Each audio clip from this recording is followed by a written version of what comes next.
So next, that's PPI Ignite, and now here's the other partner. It's the HRB Primary Care Clinical Trials Network Ireland. So we're going to hear from Professor Andrew Murphy, who's the director, and Nikita Burke, who is the program manager and also a PPI contributor on the Galway Primary Care Group, Michael Griffin. So thank you very much, guys.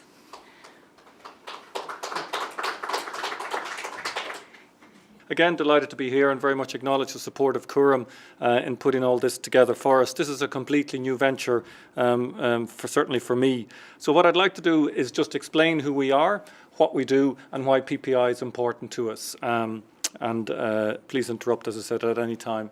So I'm a general practitioner. So I spend 2 days a week seeing patients, same as other GPs, and then I'm in the university for the rest of the time. That's sort of academic general practice, so you'd be used in hospitals to having surgeons who are academic surgeons. So it's a relatively new discipline in Ireland. I was the first appointment in Galway in 1997. So this whole mixture of trying to do teaching and education and research in general practice is relatively new. What is primary care? So this is Barbara Starfield, who would be the doyen of primary care worldwide, unfortunately passed away. So she talks about first contact. So in general practice or primary care, we're the first to see patients, which can be difficult. Somebody may have vague central tummy pain. By the time we get them to A&E, it's moved right down to the right-hand side, so it's clear that's an appendix. So we see vague, undifferentiated symptoms early on. Continuous, we're celebrating in our practice, Brendan Day's the senior principal, 40 years of continuous practice in Turlough. I don't think that we'll see that again, but this whole idea that both patients and professionals really benefit from seeing the same patients over a period of time, and it's been well shown that we're much better at making a diagnosis, and patients are much better at talking about their concerns when there's a prior relationship there. Comprehensive, so we don't say to somebody, I'm sorry, we're the left kidney guys, right kidney down the road, or you're female, I only see males. We see everybody who comes across the threshold. That's challenging, particularly now there's so many different aspects of medicine. So in Turlough we would have, I don't insert Marina coils, we have colleagues who do that. I'd have more of an interest perhaps in cardiovascular stuff. So we're beginning to, because it's so difficult to provide comprehensive care. Where Ireland fails really, I think, is in the coordination bit, that we need to have somebody conducting the orchestra. And according to the Medical Council guidelines, it's general practitioners who do that. It's very challenging, very difficult in today's, patients are constantly amazed that we can get a guy onto the moon, and yet for me to get the results that I take in Turlough 10 miles, I find it easier to print them out in paper and give them to the patient rather than getting them to try and look it up on records. So that's primary care, and general practice is a huge component of that. About 90% of all health problems can be entirely treated in general practice. So it's a huge repository and potential for healthcare. And there's about 20 million GP consultations a year. So there's a lot going on. There's about 2 million out of hours. That's about 22 million consultations going on. We would see in Turlough the same number of patients as are in A&E and in GUH here as well. So there's a huge throughput in general practice. So why should there be research on it? Well, firstly, every single document worldwide will say that primary care is of absolutely central importance to this whole healthcare issue. If it is so important, clearly there needs to be an evidence base as to how to do this as well as possible. And that also, it's well accepted patients from our practice fly over to the Mayo Clinic in the States because they absolutely see the connection between a high-performing research centre and high-performing clinical care. And in exactly the same way, it's shown that the practices that take part in research tend to provide, quality care, however one likes to define that. So, as a result of this need for primary care research, networks have been set up all over the world, UK, States, Australia, Norway. We're a little bit behind the curve, and I'm going to just explain to you now about the primary care clinical trial network that we represent today. Ireland was coming from a long way back. Adele, who's just spoken, did this review. Randomised study trials are easy to identify. And in that 18-year period, there were 13 trials performed in general practice in Ireland. They're high-quality trials in that these are, as you know, we have a very hierarchical system in research, so that we place a lot of emphasis on where studies are published. So these are good places to get them published. But unfortunately, in European terms, That's very little. Most other countries were doing a lot more research than we were in Ireland. We'll come to the Health Research Board funding this trials network in response to this, and that since that we've set up the network, we've performed the same number of trials in Ireland in about a 4-year period as in the previous 18.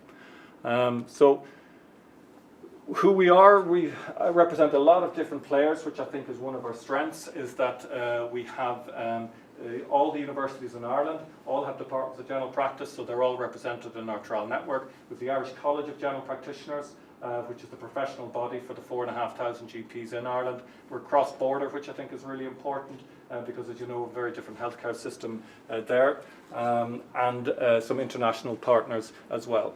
To date, we've about 10% of practices in Ireland signed up to it. We don't aim for 100%. Stay solid. Yeah. So okay. we want to keep you on camera. All right. Yeah. So sorry about that. So clearly my first day out on it. So we've about 10% of practices. These practices do not wake up in the morning and say, what can I do for Andrew Murphy and the Clinical Trial Network? I wish they did. They're busy practitioners, but they've indicated an interest to it. And it's generally thought that once you get to about 10% of practices, you start to influence the culture. So we're pleased with where we are at the moment. This is Mrs. SM, who was a patient of mine, whose family have given permission for her image to be used, unfortunately passed away. But she was very unusual in Irish healthcare terms in that she took part in a cross-sectional study. That's when we just look at what's going on with patients with heart disease. We then followed those patients up for a period of time. We were amongst the first to show the importance of kidney function as regards heart disease. And then finally we ran a randomised trial to see how we could improve care to those patients. And I remember saying to her that I was disappointed in our trial and that we discovered in our trial I was hoping to impact on mortality, to make people to live longer. And I said we didn't achieve that. It's a failed trial. All we did was show that we stopped people going to hospital. And she looked at me, that great bemused sort of face that she has. And she said, Andrew, at my age, I don't care whether I live or die. I just want to stay out of hospital.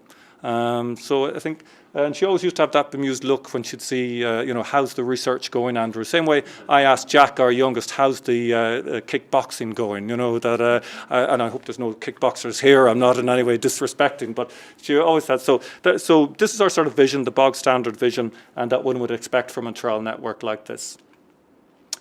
So this is what the trial network, and I should say the HRB, Health Research Board, the largest healthcare funder, budget of about 80 million a year, advertised for 4 trials networks. They wanted to bring different people together, but they didn't specify what. So we were in a competition, and the other 3 that won were ICU, stroke medicine, and I always forget the mother and baby as well. So we're very pleased in a competition like that to come out. So we have the normal sorts of trials that one would expect us to have, supporting others doing trials, trial methodology, trying to improve it better. But very importantly, from the outset, we have public and patient involvement, which again was relatively new. So you have this new branch of medical research in the community. There's been a department of surgery in Galway in Ireland since 1846. If you look at the history books, it turns out that the first professor was actually an imposter. His twin brother was coming over on the ferry from England and died, and the twin said, well, hey, there's an opportunity here, but don't say that out loud. So anyway, they've been there since 1846. We've been here since 1997. So it's very new, and then we took on board this new aspect of public and patient involvement as well within the network. And to me, I'm really interested in how this is going to pan out, obviously. The normal bog standard presentation of this would be about the network, and that's how I would present it, but we're wanting you to pick up on the public and patient involvement aspect of it. So what is it about? So really, Adele's given a super overview, and I should say Adele was our development manager with the network and actually was instrumental in getting the funding that we're talking about today. So very early on, with Adele, a PPI group was established, drawn from the general public. And again, that's different. Sometimes there's groups that are specifically disease-orientated, and they work really well, celiac disease or whatever one wants to do. But this was a general group to advise on different bits. At this stage, to be fair, I think there's some national representation from it. We've held 4 national meetings. Our next meeting is on the 1st of May in Galway, and it's now people have spontaneously come internationally to apply for it. And through the work that was done, I think it helped us to get the National PPI Ignite Award that Adele represents here today now. And then the bottom bullet point is the funding that's available today. So what sorts of research do we do?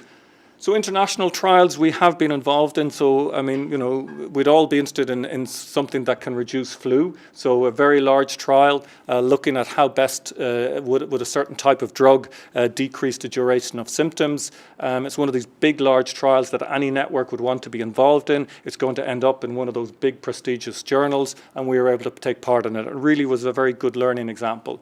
Secondly, for anybody with coughs, you know, one of the difficulties for us in general practice is trying to work out who's going to get very unwell with these sorts of things. So these are big international trials. To be fair, the role of public and patient involvement was relatively little. We were a participant in them, but they're giving us street credibility in the network world that we can run these trials. I'm going to just give you some examples of what we've sort of been involved in and how PPI has really influenced how we do these trials. So a challenging group for us is patients whose blood pressure is difficult to treat. You know, we put them on tablets, it doesn't improve. We might talk to them about, are you exercising enough? It still hasn't improved. We throw another tablet at, we're typical doctors, and we just keep adding the tablets on. And resistant hypertension are patients who are on 4 or more different types of blood pressure medication. There's only like 6 or 7, so basically you're maxing out with these people. And it turns out that one of the big issues is that people aren't taking the tablets, you know, and that's quite a complex. And as doctors, we're not great at picking that up. Adele's already mentioned about qualitative research. So we had a PhD student who was looking and going to talk to people, and she initially felt that talking to people in their own homes would be much more beneficial because they'd be natural. But our PPI group said, absolutely, you know, hold back there, maybe so. But a lot of patients would be uncomfortable about having somebody coming into their own home and the responsibilities that lay with that. The researcher felt that it was important to ask what things positively influence you in taking your tablets. And again, the group came back and said, that's a loaded question. We've experience of when we talk to people, they put us off our tablets and say, those blue ones, Jeannie Max, I'd never go on to those ones. So again, subtle rephrasing of language that was really important. And a really nice outcome from that was that we were able to get a grant similar to this to actually develop an online learning resource for adherents, for doctors and nurses as to how to approach this topic. Because it's very sensitive. If you've had a long-term relationship with somebody and one of the bits of this study was that we're able to check people's urine to see if they were taking them or not, and about 25% of patients were not taking the medications as prescribed. That can impact on your relationship a little bit after all the work that you've done on it. So that this was how to approach this. And again, patients came in and very much influenced the design of that online resource as to how to approach this topic. Another really important one that certainly in practice we're seeing a lot of, is anxiety, particularly in younger folk and particularly in females. And again, we've got our backs against the wall in general practice on this one. There is a counselling service available through the HSE, but it is overloaded.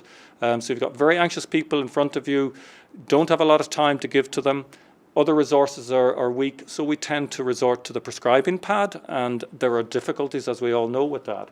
So this is a great occupational therapist who's had an idea of setting up where there is some evidence available, but not as much as we'd like, that people suffering from anxiety coming together into groups, working out how to manage it, led by an occupational therapist, can be of real help.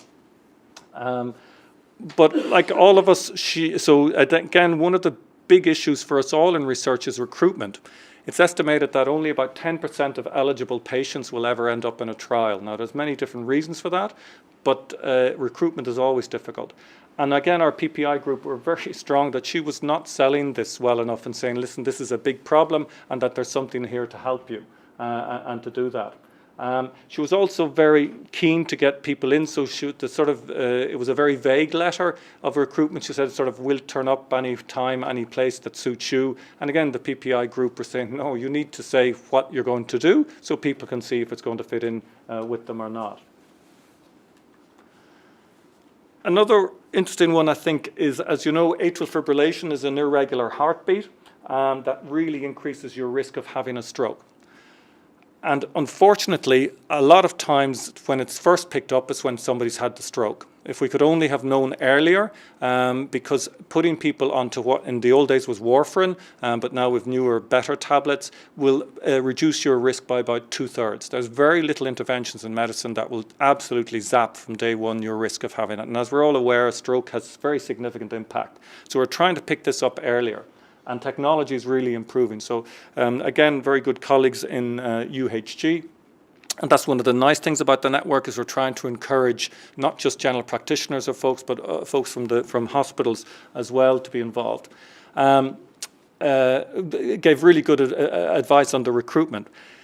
Because this would be blind calling, and we're all aware of getting a letter in the post. So the ethical approval that was given for this was that through general practices, patients would be contacted, and there was some way of sort of working out. Obviously, the older one is, the higher the risk of atrial fibrillation.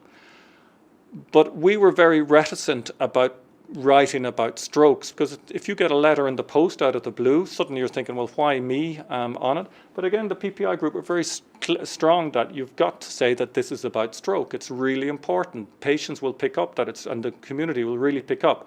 But you've got to also say you are have been selected not because you're at a large risk, but because you're representative of the community. Simple things, but you know, we, as clinicians, I think, are keeping our heads down a lot more than we used to. We feel a little bit embattled, embattened, not sure where, but that sort of combination of things. So the concern about causing harm is ginormous, and rightly so. So again, and we've been delighted with recruitment. As I said, we're picking up about 50% recruitment on this. Because I think patients and the community see the importance of this with it. I mean, I've always impressed with the goodwill of patients towards research. You know, to my shame, I only went and gave blood after a long absence recently, and it just reminded me a little bit of that there's huge amounts of goodwill out there. And I think for many, you know, that the challenge for all of us is not to squander that goodwill. And I think PPI is a huge component of that. So, I mean, to put all that together, I believe in PPI for 3 reasons as a bottom line. I believe that it will ensure that the right questions are being asked. Unfortunately, a lot of research, as Adele has said, is sometimes repetitive. It's not asking the correct questions. A lot of research in my discipline of medicine is done for competitive career reasons. You have to do research to qualify as a clinician. I disagree with that, but you have to do it. So therefore, people will do it. And I think unless we have people ensuring that the right questions are being asked, we're going to run into trouble. And it's been well shown that by involving patients and setting questions, they will ask different questions to clinicians. I think it's really important because it will support the research methodology. Hopefully the examples that you'll see today, particularly around recruitment, highlight that patients can really support the right methodology being put in to get access to patients, to explain things properly to them, to support them as they go through the research continuum. So I think that's really, really important. And the final one is maximising the impact of research. There's an amazing video to me from 1961, which I think all of us would have been moved by the video on Parkinson's. The first patient ever to receive dopamine was in Vienna in 1961, and they caught it on video, and they gave a horrendous dose of dopamine. I mean, you know, there's lots of rules, but it was amazing effect on it. It took about 15 to 16 years for that to be translated into clinical practice. That was very slow to uptake. For many different reasons, many complex. But that just wouldn't happen nowadays, I think. I think patient groups would just say we need to get access to this sort of thing. And that's what PPI is about to me. So it's ensuring that the questions are the correct questions that are done. It's supporting the research methodology that's there, and it's maximising the dissemination of the results when it's done. I think it's a real responsibility for us as researchers to incorporate it, and it's not just me who thinks that, but it's a real challenge. It definitely is, as Adele said. It takes a lot of really high quality time, and I think a challenge for you that I know nothing about filmmaking is that you're seeing the green shoots. It's early days in this whole business, and how you can pick up on that potential, I really look forward to hearing. So thank you very much. Is there any questions or?